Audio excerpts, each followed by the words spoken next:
विद्यार्थी मित्रांनो, आता आपण ही जो चौथा प्रकार आहे संख्येचा चौथा प्रकार हा अभ्यासणार आहोत. Means four type of the numbers is the fractional numbers. And fractional numbers आता आपण जे रॅशनल आणि इरॅशनल नंबर्स आहेत याच्या बेसिक मध्ये बघताना आपण हा चौथा प्रकार बघतो. या आधी 3 प्रकार बघितले.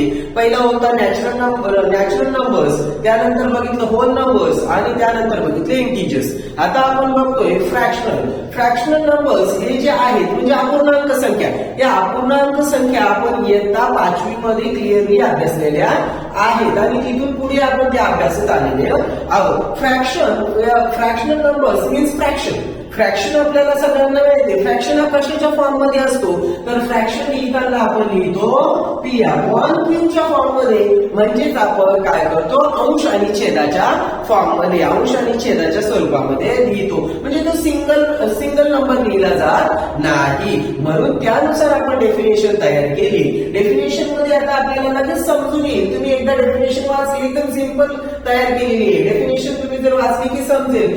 Numbers in the form of the P upon Q. The numbers in the form of the P upon Q, where P and Q are the natural number. P and Q are the natural numbers. म्हणजेच fractional numbers हे काय असतात नेहमी तर अंश आणि छेदाच्या form मध्ये म्हणजेच पी अपॉन क्यू च्या फॉर्म मध्ये असतात. आणि पी आणि क्यू हा नेहमी काय असतो तर नैसर्गिक संख्या असतो. एक्झाम्पल आपल्याला लिहिता येईल. Example 1 upon 2 and 3 upon 4, 6 upon 5. Students, this concept we are learn with the box.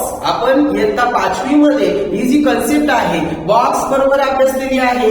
त्याचबरोबर आपण काय केलेलं आहे तर एका भाकरीच्या उदाहरणातून आपण ती अभ्यासलेली, चपातीच्या उदाहरणातून ती अभ्यासलेली किंवा डेली लाईफ मध्ये सुद्धा आपण ते अप्लाय करतोय. म्हणजेच फॉर एक्झाम्पल आपण बघतो की काय केलं एक चपाती आहे बरोबर. हे आपण बघितलेलं की एक गोल आहे किंवा एक चपाती आहे. त्या गोलाचा आपण काय केला अर्धा भाग चपातीचा अर्धा भाग काय केला आपण खाऊन टाकला आणि अर्धा भाग आपल्याकडे शिल्लक आहे. म्हणजेच आपण काय केलं तर इथे फ्रॅक्शन मध्ये आपण तयार करत होतो. तर किती चपातीचे टोटल किती भाग झाले तर चपातीचे टोटल भाग होते 2. किती भाग होते 2. चपातीचे किती भाग झाले 2 भाग झाले किंवा गोलाचे किती भाग झाले 2 भाग झाले. म्हणून आपण त्याला डिनॉमिनेटर मध्ये लिहून घेतलं. आणि त्याचबरोबर आपण किती भाग तो खाल्लेला भाग किती होता तर 1 भाग खाल्लेला होता. म्हणून त्याला आपण काय केलं वर लिहिलं. त्याला आपण काय केलं वर लिहिल्यामुळे तो काय तयार झाला this fractional number is the fraction is 1 upon 2. म्हणजे आपण ती काय केली अर्धी चपाती खाल्ली.